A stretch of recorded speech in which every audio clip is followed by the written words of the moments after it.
Can you believe we've gotten this far? With the surprise success of the first two Sonic the Hedgehog films, Sonic 3 is here and it's better than ever. We're gonna go through a buttload of Easter eggs, references, and some really cool production facts. So get your rings ready, cause this is 107 facts about Sonic the Hedgehog 3. Gotta go fast. Number 1. Let's start at the beginning of the film. Sonic 3 starts with Shadow held captive at Prison Island near Tokyo.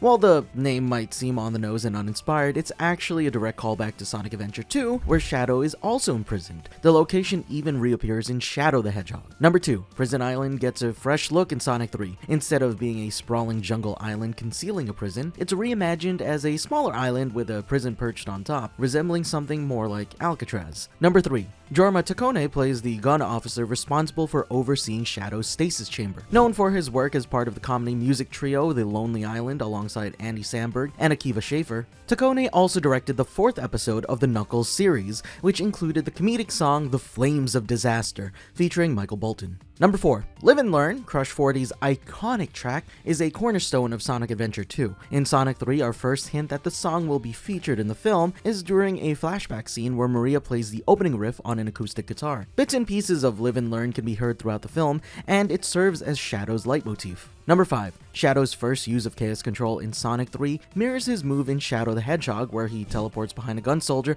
and kicks them in the head. This seems to be a nod to the long-standing scene of Shadow kicking Silver the Hedgehog in the back of the head in Sonic 06, which has become a bit of a meme. Number 6. During a camping trip and a birthday celebration with Tom and Maddie, Sonic, Tails, and Knuckles race each other. Fans have spotted a little nod to Sonic Mania, as when the camera shows a close-up of Tails' tails, it's similarly framed and animated to the close-up scene of Tails' tails in the Sonic Mania intro. Number 7. In the race, Sonic seemingly pulls ahead and dashes through a goal marker, which spins just like the classic end-of-level goalposts in the 2D Sonic games. Number 8. While not the real Knuckles and Tails, the holograms at the end of the race depict Knuckles and Tails tapping their feet, a nod to the classic idle animation from the original games. Number 9. The celebratory jingle that plays after Sonic wins the first race is the same stage clear music that's been a staple of the Sonic series since its inception.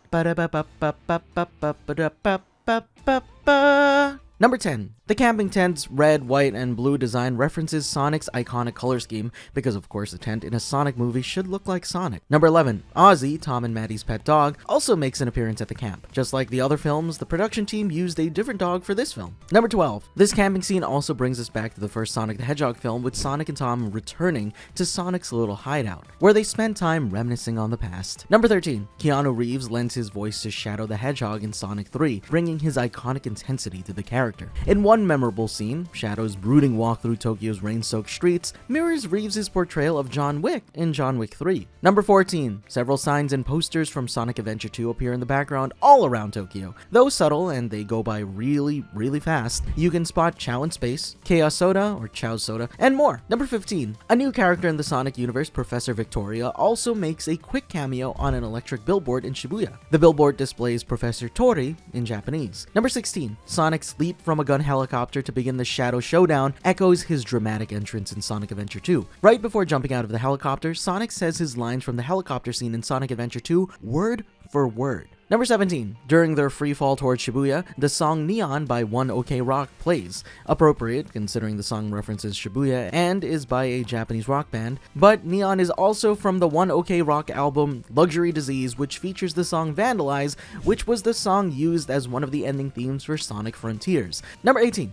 Right before landing from the helicopter jump, the trio takes their fly formation from Sonic Heroes, with Tails carrying the others in a stack. Number 19. Knuckles resists the idea of being part of a Team Sonic, referencing Sonic Heroes, where Sonic, Tails, and Knuckles form one of the 4 playable teams, hence Team Sonic. Their bond has since remained central to the franchise. Number 20. Sonic and Shadow's first meeting involves a humorous exchange where Sonic asks, "Why do you look like me?" and Shadow retorts that it's the other way around. While played for laughs here, this scene mirrors the iconic Faker scene, or Faker dialogue, from Sonic Adventure 2 before the Prison Island explosion. Number 21. During Shadow's fight against Team Sonic in Shibuya, the way Sonic faints after Shadow defeats them is a reference to of the way Sonic faints in the intro movie from the Shadow the Hedgehog video game. Number 22. Shadow striking a gun-wielding pose directly references Shadow the Hedgehog, where he uses firearms in his battle against aliens and soldiers. Number 23. Shadow's motorcycle Dark Rider is another nod to his solo game released by Sega in 2005. While not the exact same type of motorcycle, the color scheme and detailing is very similar. Number 24. At one point during the Sonic and Shadow chase sequence, Shadow executes the iconic Akira slide up the Tokyo Skytree spire. Originally made famous in Akira, this move has been a staple in anime-inspired works for decades. Number 25. Funnily enough,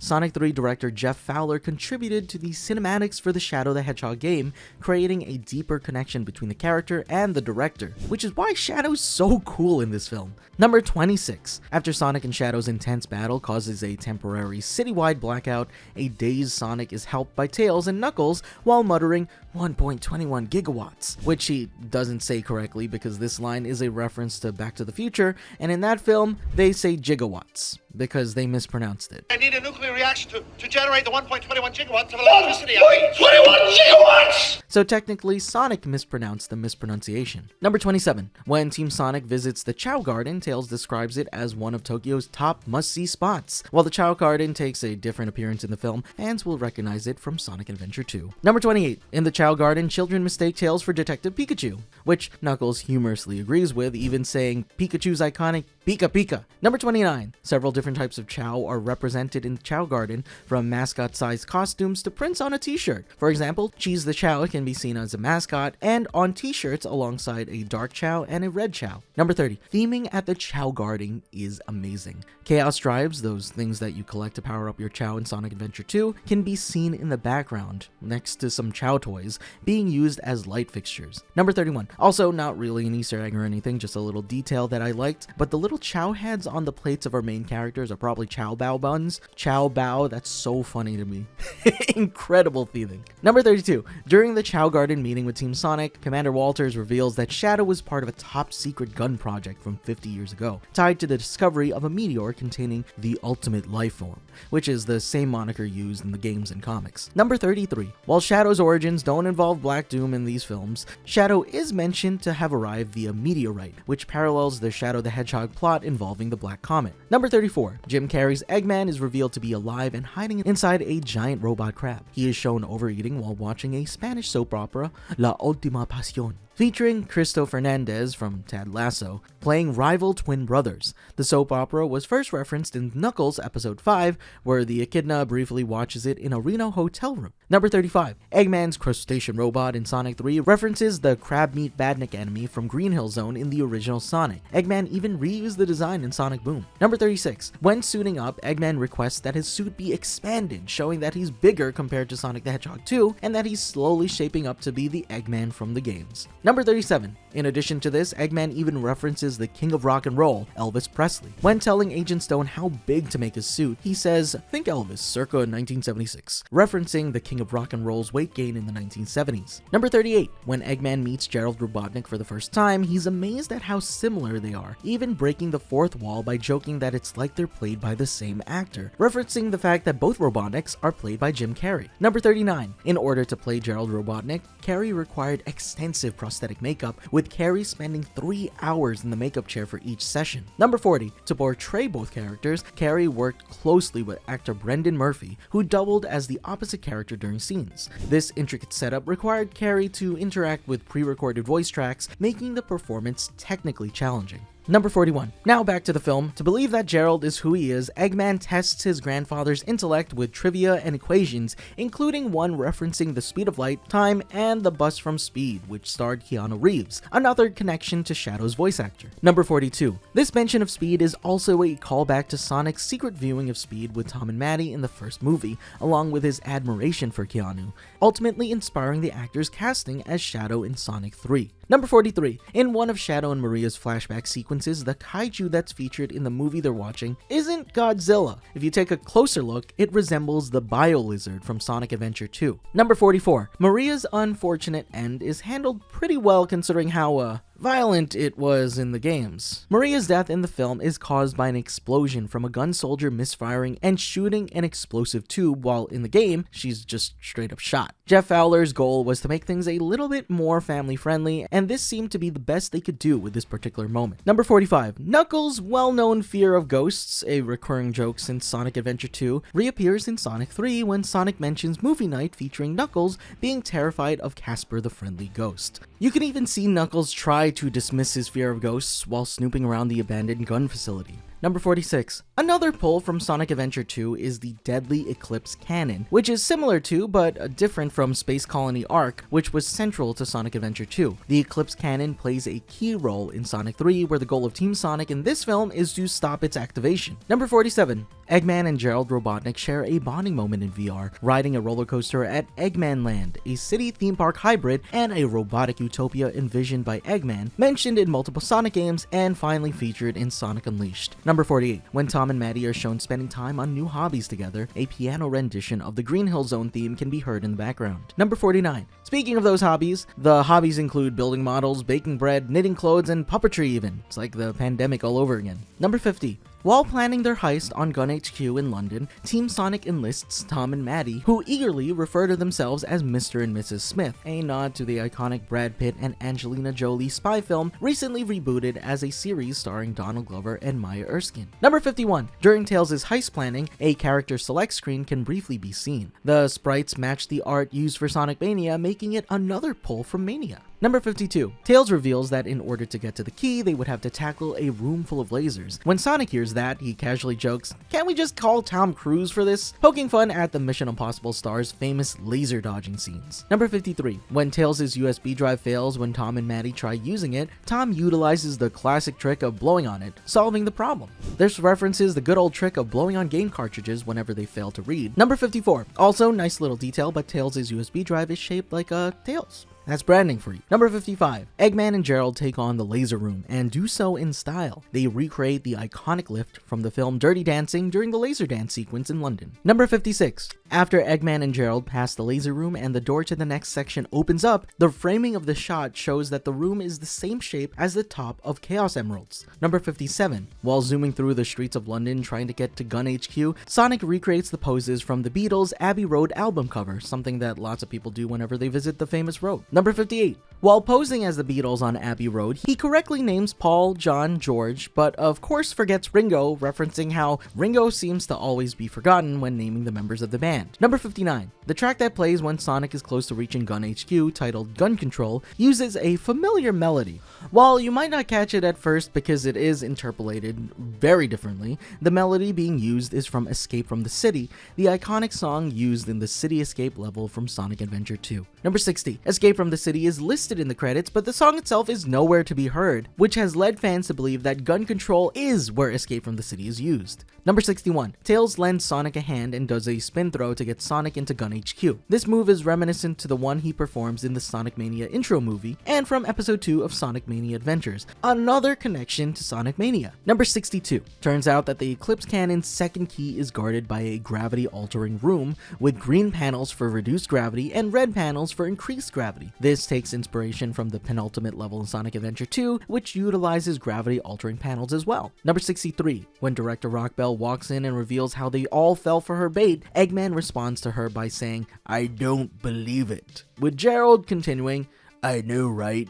A woman in the military," highlighting his age and how his mind is definitely from a completely different time. Number 64. Knuckles arrives to save the day wielding his fiery fists, the flames of disaster. If you have no idea where these came from, it's a mystical power explored in the Knuckles spin-off series. Number 65. As Shadow waits for Agent Stone during the Gun HQ infiltration, Stone offers him guacamole. Shadow calls it revenge guac, a callback to the first film when Sonic says guac is a funny word. Number 66. Eggman dons a new suit gifted by Gerald. This outfit closely resembles his modern look from the past 2 decades of games, and honestly can be considered his final form, with each movie having Robotnik leaning closer to his in-game counterpart. Number 67. Right after getting their new suits, Eggman gets a call from Agent Stone. If you listen closely, Eggman's ringtone is a snippet of the Eggman theme from Sonic Adventure 2. Number 68. When the Eclipse Cannon rises out of the waters in London, the theme playing in the scene is reminiscent of the theme of Eggman from Sonic 06. Number 69. Because Tom got hurt in the heist, Sonic forces Knuckles to reveal the Master Emerald's location. Knuckles reveals that it's with Wade Whipple, who he says is the greatest warrior of all time, referencing their training adventures in the Knuckles series. Number 70. The Eclipse Cannon takes on the appearance of Robotnik, but not quite in the same way the Space Colony arc does. Instead of the bottom of the cannon taking the shape of Robotnik's face, with the laser being his nose and the vents being his eyes, the face is just on the side of the cannon. There's like pieces of metal that's shaped to its face. Number 71. When Eggman realizes Gerald's destructive intentions, he jabs his grandfather in the throat, repeating, "You left yourself open." A callback to his similar action and line toward Agent Stone in the first Sonic movie. Number 72. Gerald arms himself with a massive nanofist he claims to have saved for Comic-Con. Eggman dismisses it with a jab at Green Lantern, calling it a hate watch of one of the worst received DC films. Number 73. During the climactic battle, Shadow harnesses the Master Emerald power to become Super Shadow, rivaling Super Sonic. This form is another pull from Sonic Adventure 2, where the character and form were first introduced. Number 74. Super Shadow blocks one of Super Sonic's attack in a move reminiscent of Keanu Reeves' Neo blocking Agent Smith in The Matrix. Number 75. Speaking of Super Shadow, the existence of Super Shadow was hidden in the trailers, as scenes in the trailer show Shadow in his normal form. Number 76. Before Sonic and Shadow face Gerald's defenses, Sonic uses his iconic "Gotta Go Fast" catchphrase,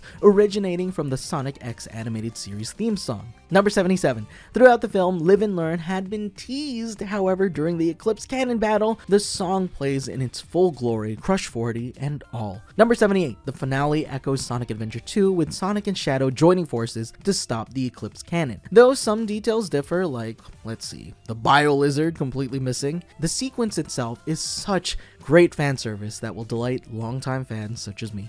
Number 79. Gerald Robotnik's E100 robots appear with the Eclipse Cannon, potentially hinting at the introduction of series favorite Omega in future installments. Number 80. Sonic 3 recreates Sonic and Shadow's iconic Sonic Adventure 2 pose, where the two cross paths in the sky with the moon as a backdrop. Number 81. While Sonic and Shadow are trying to stop the laser beam from hitting Earth, Sonic says, "Can't hold on much longer," which is a fun nod to the lyrics from the song Open Your Heart, the theme song from Sonic Adventure. Number 82. Eggman accidentally damages the moon in Sonic 3, referencing how he also destroyed half the moon in Sonic Adventure 2. Number 83. To stop the Eclipse Cannon from crashing into Earth, Shadow takes off his limiter rings. Fans will recognize this move from multiple Sonic games, but the way he does it here looks a lot like Sonic 06. He takes them off, unleashes a huge power boost, and pushes the Eclipse Cannon far enough away, sacrificing himself in the process, kinda like how Sonic Adventure 2 ended. Number 84. Eggman sacrifices himself to destroy the cannon, leaving a heartfelt message for Agent Stone about missing his Austrian goat milk lattes. "I love the way you make them."